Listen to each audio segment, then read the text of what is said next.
महाराज जी राधे राधे।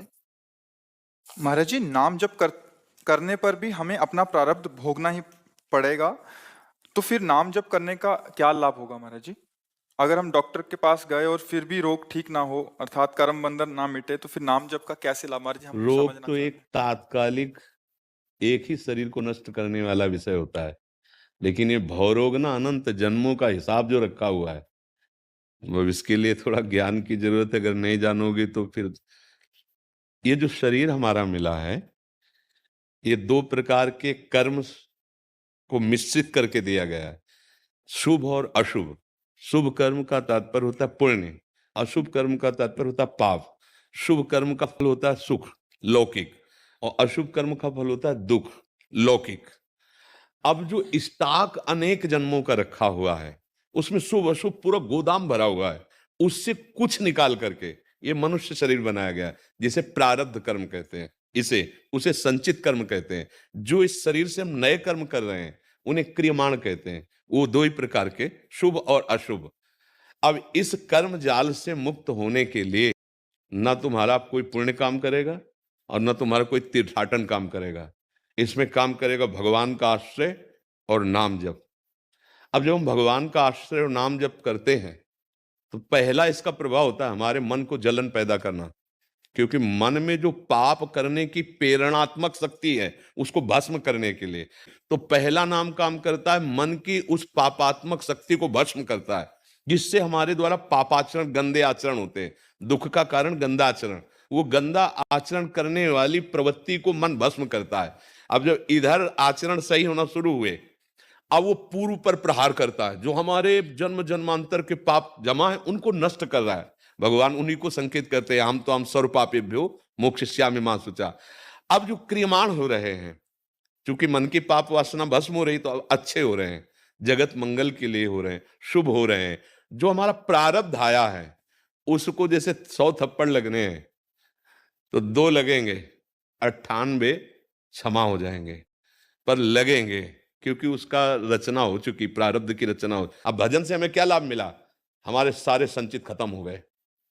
क्रियमाण मतलब जो नए हैं, वो बुरे नहीं है जिससे मुझे बंधन प्राप्त हो, और ये मेरा आखिरी जन्म है इस संसार चक्र से। अब आखिरी तो जो हिसाब है, फटाफट 100 को एक थप्पड़ में निपटाया जा रहा है। फटाफट निपटा के मालिक अपने पास बुला रहा है। भजन का फल है शरीर राग मिट जाना। भजन का फल है सच्चिदानंद स्वरूप में स्थित हो जाना। भजन का फल है इस माया चक्र से मुक्त हो जाना।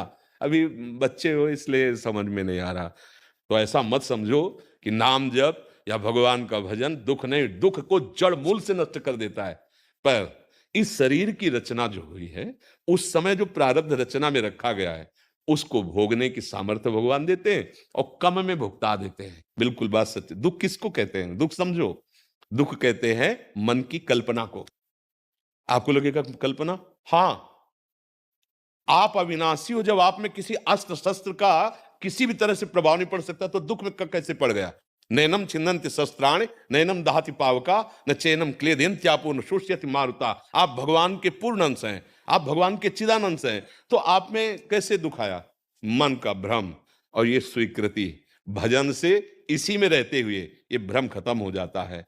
अब भजन के द्वारा दुख मिटने वाली संभावना की बात थोड़ी रह गई, है ही नहीं दुख। ये ज्ञान हो जाए केवल। अब अज्ञान की दशा में अपने को शरीर माने बैठे हुए हैं, अब कैसे दूर होगा?